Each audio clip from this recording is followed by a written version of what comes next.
So today we make mead. It's January 21st, 2008. It's really cold.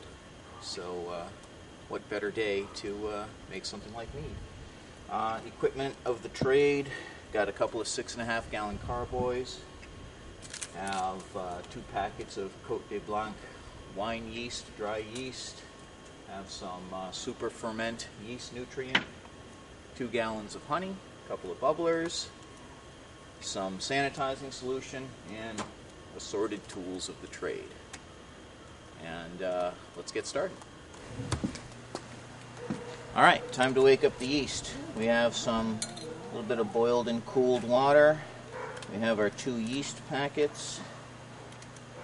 Try and do this without slicing my finger open. That would be a plus. Just put them in.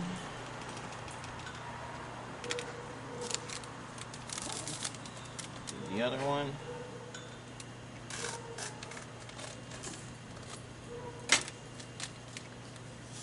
Put it in. And then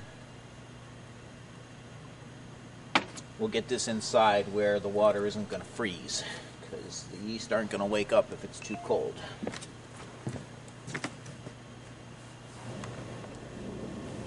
Okay, the carboys are sanitized and they're stored upside down. I also took the opportunity while each of them had 5 gallons of sanitizer in it to make a little mark on each one at the 5 gallon point so that I would know when to stop adding water. That's it for those for now, so let's start dealing with the honey. Alright, I guess we're done with all of the outside work for the day, which is good because all the water is starting to freeze and it's just kind of getting a bit of a pain to work out there. So, one of the reasons why I decided to make mead is because it's an exceptionally simple beverage to make. Really all you need is honey, water, yeast, maybe a little yeast nutrient, and thyme. There are a lot of different ways to make mead. Some people choose to boil their honey to drive off some of the things that can make it a little cloudy. That helps it to clear quicker. Some people choose not to. I am choosing not to. What I am doing is I'm suspending each gallon of honey in some boiling water to get it up to a temperature where it will flow easy. And through the research I've done, I've learned that roughly 100 degrees is a good temperature where the honey will flow and it will not drive off some of the aromatics. One of the reasons why some people choose not to boil their honey is because they believe that boiling it drives off some of the essences that can be present in the final flavor. So I figure I'll give it a shot that way and see what happens. Hope I don't screw anything up. So I've got the gallon of honey, 12 pounds to the gallon. I got the gallon of honey in some boiling water, and without any other obvious way to check the temperature, I guess I'll just stick the thermometer in there, see what it looks like. So, alright, the honey is plenty warm enough. It's actually a little hotter than I had planned. It's about 120 degrees. I'll try and be a little bit more careful with the next one. So, next we will put the honey in the carboy.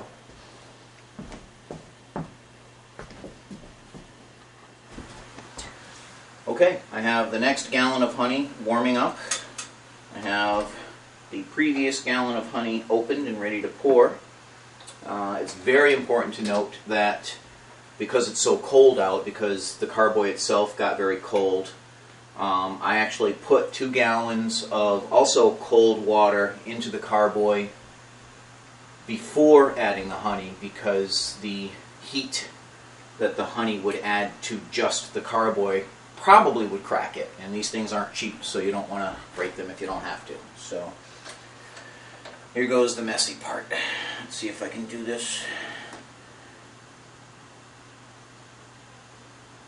without looking silly. And here we go.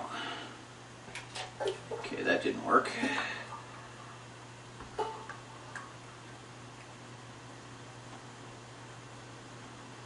It's a process of live and learn, so I'll be cleaning some honey up for about an hour after this, but that's okay.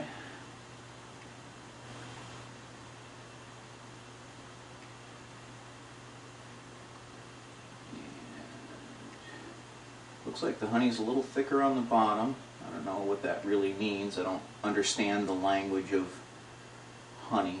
I'm going to assume that something settled to the bottom. Did I mention this is my first time making mead? So we're kind of learning this together.